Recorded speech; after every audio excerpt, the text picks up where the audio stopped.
Une nouvelle matinée aussi tendre qu'ardente s'abat sur ce monde de fer, là où de vastes étendues de sable jaune inondent les villages et les grottes, et où même les défunts sont condamnés à ne jamais voir le ciel. Un corps, gisant et ensanglanté, sur le sol, se relève. Au sein de 4 murs dont le plâtre s'effrite encore, la partie gauche manquante ou plutôt arrachée, sa mémoire ne lui révèle pas encore ce qui lui est arrivé, il ne sait plus rien. Qu'il s'agisse de lui ou de son environnement, quelque chose est vacant, et il s'en doute.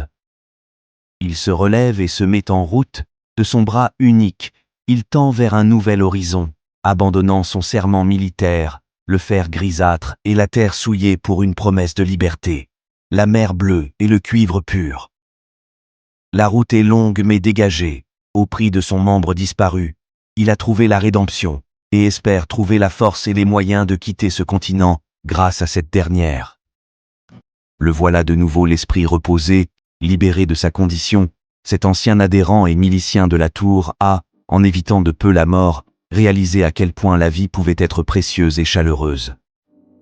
Désormais, il ne souhaite que se défaire de son égoïsme pour comprendre ce qu'il a manqué de beau dans sa vie, avec des compagnons envers lesquels il n'a jamais su éprouver quelconque empathie.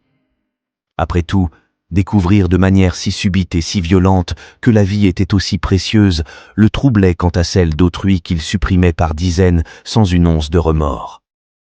Il n'en connaît pas la raison, mais aujourd'hui il ne songe qu'à ses actes passés, exprimant comme une sorte de dégoût envers lui-même, non pas qu'il se déteste, mais il se sent plutôt coupable.